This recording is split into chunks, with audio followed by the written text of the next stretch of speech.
Olá, investidor. Seja bem-vindo ao canal Unidade Financeira. E aí, será que os dividendos serão taxados em 10% de IR? Vamos saber de tudo isso.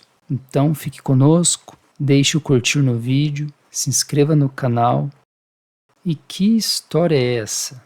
Bom, a história começou com o pacote fiscal, um conjunto de medidas que o governo está tomando e anunciou nesta quarta-feira e fez o detalhamento desse pacote na quinta-feira, dia 28. Um pacote que visa diminuir o déficit fiscal ao longo do tempo.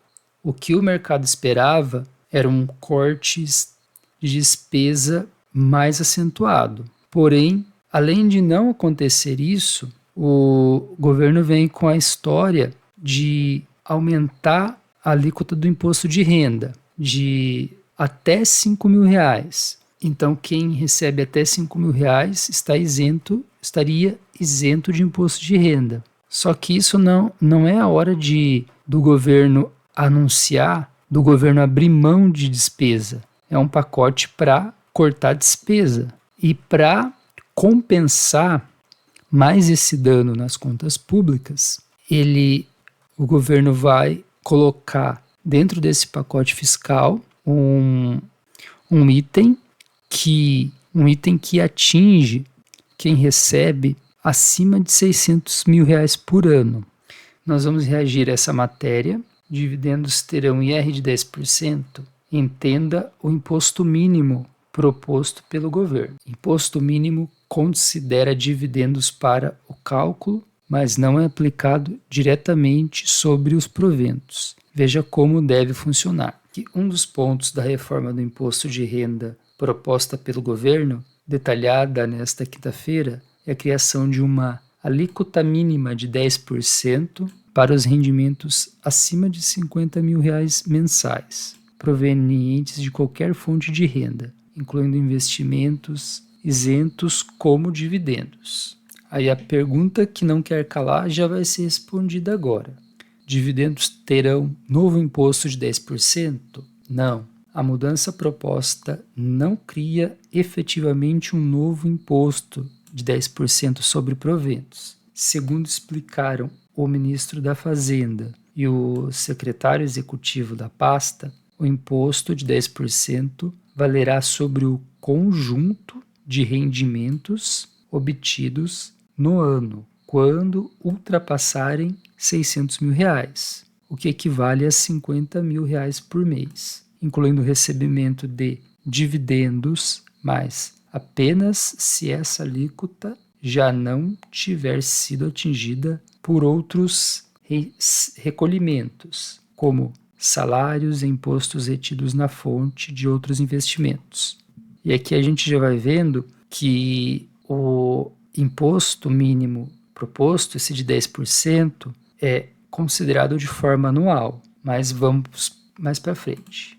Aí de que forma o tributo atingirá os dividendos? O imposto não será incidido diretamente sobre investimentos, mas seu cálculo levará em conta todas as rendas obtidas pelo contribuinte no ano, incluindo dividendos e outras aplicações isentas de IR, como poupança, LCI, LCA, debêntures incentivadas e fundos de infraestrutura que adquirem debêntures incentivadas. Então, esse novo imposto, ele incidirá não apenas sobre os dividendos, mas sobre outras aplicações isentas de IR. Então, a pessoa poderá pagar imposto sobre LCI, LCA, CRIs, CRAS e debêntures incentivadas. A alíquota de 10% não será aplicada individualmente sobre os rendimentos desses produtos, mas eles irão compor o cálculo final para determinar se será preciso ou não recolher algum complemento. Dessa forma, o imposto de 10% seria aplicado apenas sobre dividendos somente no caso de uma pessoa que recebeu mais de R$600.000 por ano de proventos e não recolhe imposto de renda de outra forma. Será o cálculo. Se alguém que ganha R$600.000 por ano e já recolhe pelo menos 10% de IR, nada muda. Caso o valor seja menor ao fim do ano, será preciso recolher a diferença no momento da declaração do imposto de renda. Aqui eles dão mais uma explicação. Vamos supor que uma pessoa receba aluguéis, salários, dividendos e juros de investimentos. Ela vai somar o que ela recebeu, qual foi sua receita, e vai calcular 10% desse valor que ela recebeu. Uma pessoa que tem uma renda anual de R$600.000 vai fazer a conta. Paguei R$60.000 de IR, R$60.000 é 10% de 600.000. Não, paguei 35.000. Então, vou ter que recolher 25.000 para completar os 60.000 complemento secretário. Quem vai ser impactado é quem durante o ano recebeu um valor e não contribuiu com o mínimo. Se contribuiu com 7% de toda a renda que auferiu, vai contribuir com 3% a mais. Então, o que ele explicou aqui? Você recebeu R$600.000 por ano, num determinado ano. Aí você vai ter que calcular tudo que você pagou de imposto. Aí você pagou 70.000, você não vai precisar recolher mais nada, porque 70.000 é mais que 10% do imposto, que é um imposto mínimo. Se você recebeu 600.000, como está aqui no exemplo, e pagou 35.000, você não pagou o imposto mínimo, que é de 10%. Então você vai ter que recolher 25.000, que é a diferença para completar os 60.000. Parece que ficou bem explicado. Quem vive de dividendos vai pagar sempre? Quem vive de dividendos e não ganha R$600.000 por ano, continuará a ter isenção total no recebimento de dividendos. Quem superar esse teto só pagará se não tiver recolhido o mínimo de 10% sobre outras rendas. E o JCP? Os juros sobre capital próprio já sofrem incidência de 15% de imposto de renda na fonte, mas também serão considerados para compor o cálculo da alíquota mínima, que considera a alíquota efetiva aplicada sobre todas as rendas.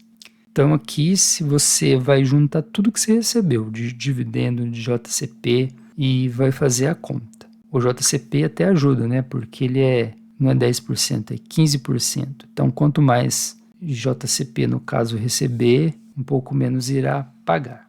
Se receber R$50.000 em apenas um mês, paga automaticamente? Segundo a equipe do Ministério da Fazenda, o cálculo do imposto mínimo irá considerar o rendimento anual de R$600.000. O rendimento anual, o que equivale a 50.000 por 12 meses. Portanto, se em determinados meses os recebimentos de proventos superarem R$50.000, mas em outros não, e o limite de R$600.000 por ano não for atingido, nada muda em relação ao que acontece hoje. Então, por exemplo, se você recebeu 80.000, 30.000, mais 120.000 em alguns meses e fechou o ano, você recebeu menos que 600.000, então nada muda. Ele é um imposto que considera o rendimento anual. E para finalizar, quando começa a valer?